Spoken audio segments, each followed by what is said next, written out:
हर खबर पर होगी आपकी पकड़। डाउनलोड कीजिए एबीपी लाइव ऐप। शुरुआत फरार विकास दुबे की तलाश से जुड़ी हुई एबीपी न्यूज की 6 तस्वीरों के साथ। फरीदाबाद के एक होटल में विकास दुबे के दिखने का दावा किया गया। वहीं विकास दुबे का sharp shooter number 1 Amar Dubey Hamirpur में पुलिस ने एनकाउंटर में मार गिराया। तो 6 तस्वीरें आपके सामने रख रहे हैं। पहले तस्वीर में विकास के पोस्टर चस्पा किए गए जगह जगह उसकी तलाश के लिए। दूसरी तस्वीर उसके वो 12 गुर्गे जिनकी तलाश जारी है। और तीसरी तस्वीर में वो अमर दुबे जो विकास दुबे का राइट हैंड बताया जाता है। चौथी तस्वीर होटल में विकास दुबे, फरीदाबाद के होटल में विकास दुबे सीसीटीवी फुटेज में मिला। उसके बाद उसकी तस्वीर पुलिस ने गुड़गांव और उसके आसपास इलाकों में बांट दी। पांचवी तस्वीर विकास की पत्नी ऋचा की जो कि फरार बताई जा रही है।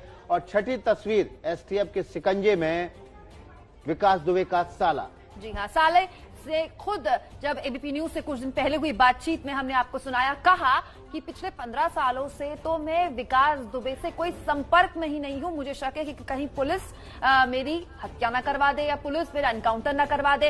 हालांकि इस बात को लेकर अभी कुछ भी कहना बहुत जल्दबाजी होगी। तो तलाश लगातार जारी है। 9:02 हो रहे हैं। यूपी के हमीरपुर के एसपी श्लोक कुमार ने बताया है कि एनकाउंटर में विकास दुबे का दोस्त अमर दुबे मारा गया।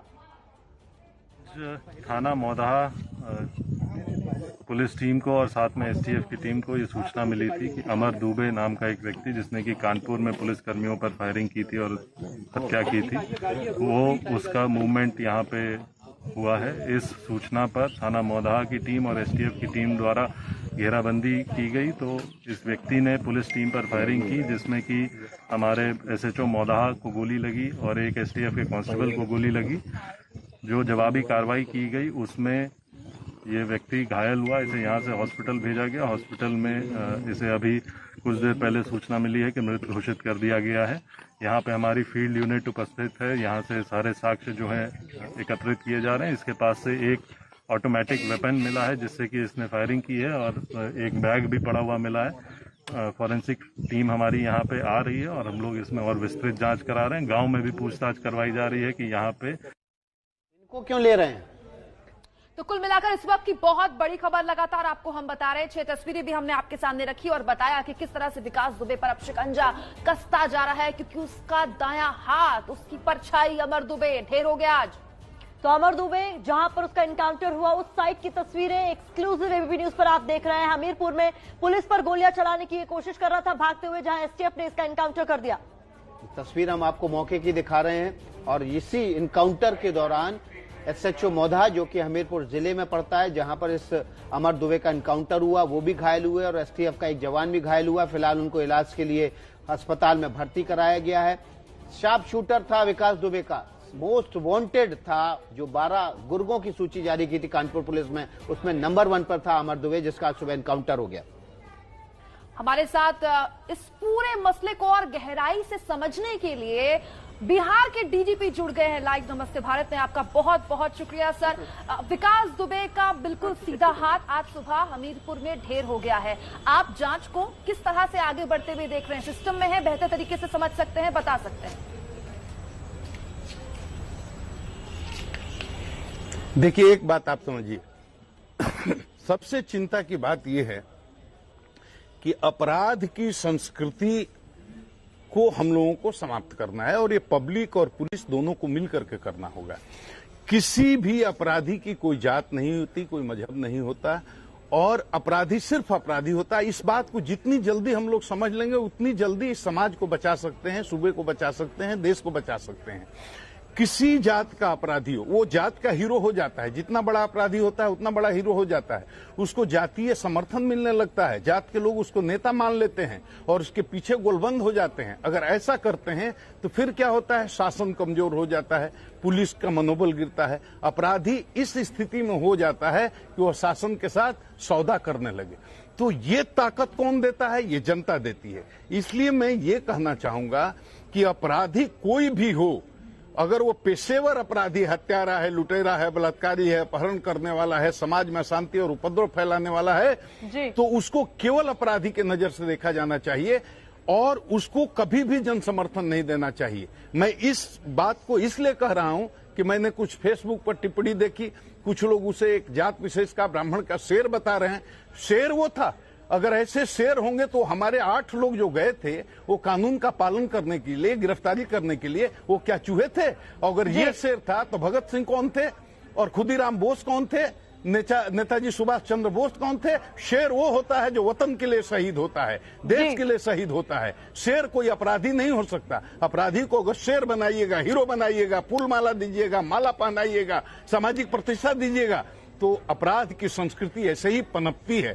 तो मुझे इस बात का बहुत तकलीफ है, इसीलिए मैंने हमेशा कहा कि अपराध की संस्कृति को खत्म करना है और जनता में ऐसा जागरण करना है कि अपराधी अगर हिंदू है मरे तो उसके साथ में कोई खाने वाला न मिले, मुस्लिम है अगर मरे तो दफन हो तो उसके जनाजा पर नमाज पढ़ने वाला नहीं मिले। मैंने आपका एक हालिया इंटरव्यू पढ़ा है जिसका जिक्र करना चाहूंगी, जिसमें आपने ओपन चैलेंज दे दिया विकास दुबे को, क्योंकि 5 राज्यों की पुलिस अलर्ट पे, तो आपने कहा हिम्मत है तो जरा बिहार में घुस के दिखाए। अरे मैं उसकी क्या औकात है? मैं डीजीपी हूं एक स्टेट का, ये क्रिमिनल को चैलेंज देने की मेरी क्या औकात है? मैंने तो एक सही खरी बात कही। एक एंकर ने पूछ दिया बिहार में घुसेंगे तो क्या करेंगे? हमने कहा कि फूल माला पहनाएंगे, आरती करेंगे। ऐसे गुंडे, अपराधी, क्रिमिनल, पेशेवर हत्यारे जिसने 8 हमारे पुलिस के भाइयों को मार दिया, उसको क्या करेंगे? आए तो बताए क्या करेंगे?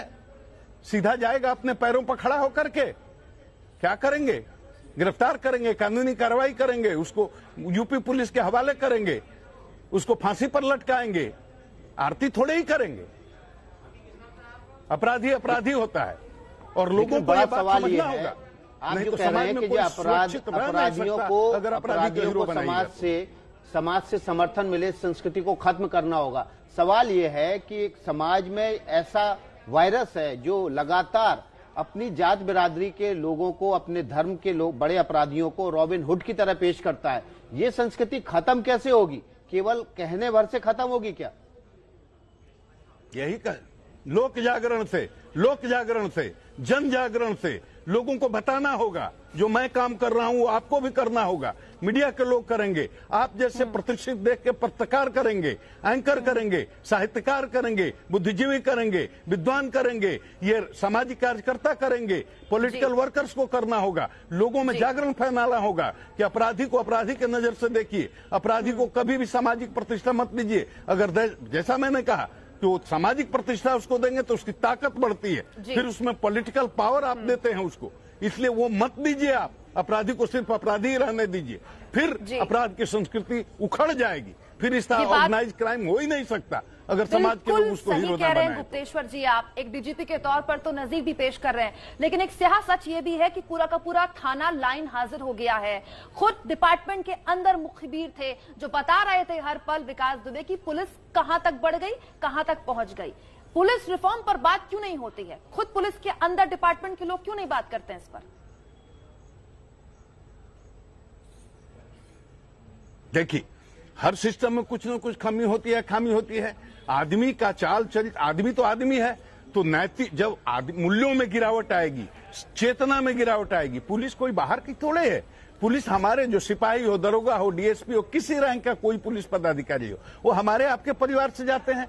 तो व्यक्ति की जब चेतना में गिरावट आएगी तो सामूहिक चेतना में गिरावट आएगी, क्योंकि व्यक्ति से ही समाज बनता है। तो व्यक्ति की चेतना में गिरावट आ गई, मूल्यों के प्रति उसका समर्पण समाप्त हो गया, मूल्यों के प्रति उसका आग्रह खत्म हो गया, तो सामाजिक चेतना में भी गिरावट आती है। तो गलत लोग हर जगह हो सकते हैं, वो पुलिस में भी हो सकते हैं, दूसरे पेशे में भी हो सकते हैं, वो पत्रकार लोग में भी हो सकते हैं, साहित्यकार में भी हो सकते हैं। वो तो गिरावट आती है तो उसका वो हर जगह परिलक्षित होती है। तो ऐसे जो लोग हैं उनको चिन्हित करके दंड की कार्रवाई, दंडात्मक कार्रवाई होती है तो होनी चाहिए।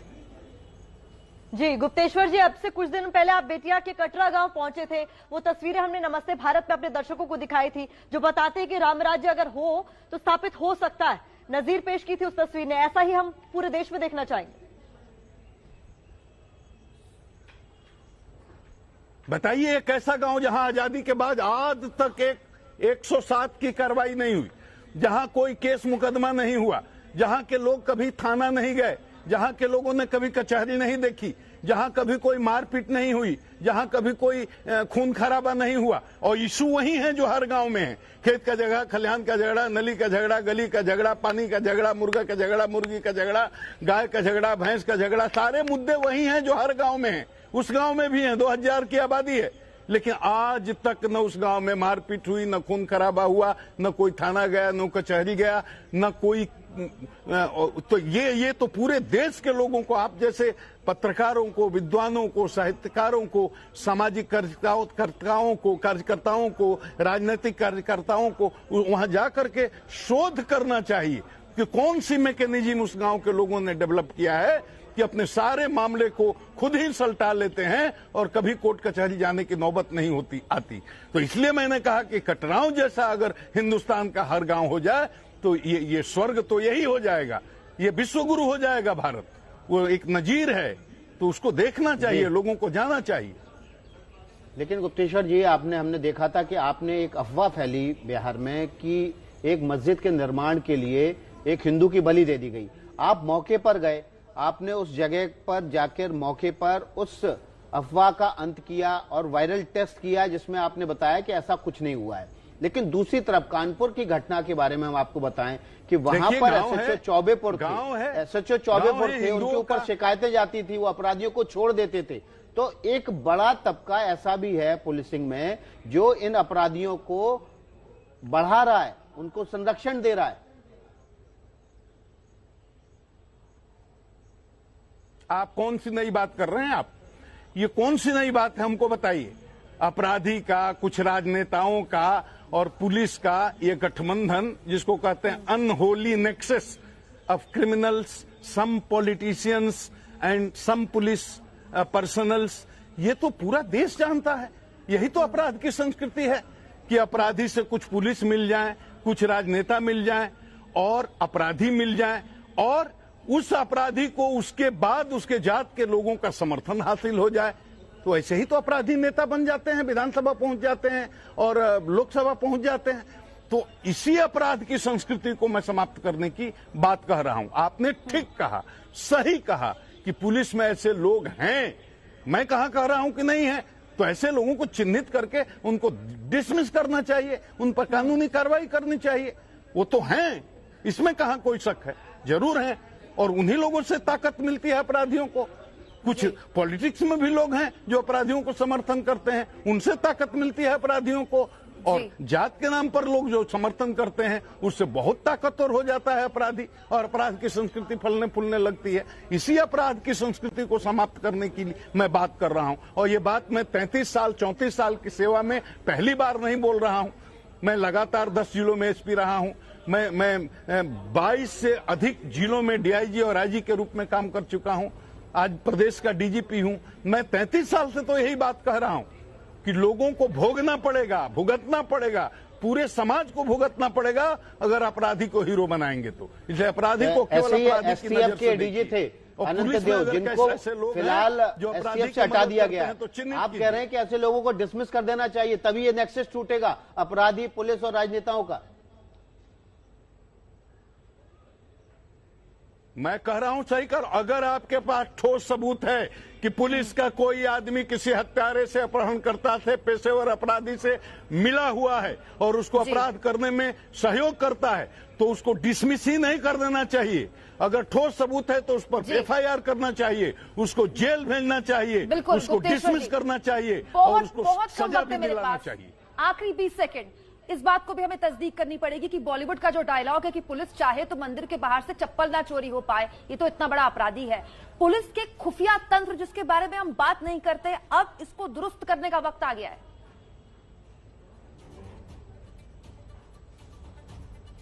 हाँ, आ गया है। वो हमेशा रहा है, उसकी जरूरत हमेशा रहती है, लेकिन खुफिया होता कौन है ये बताइए।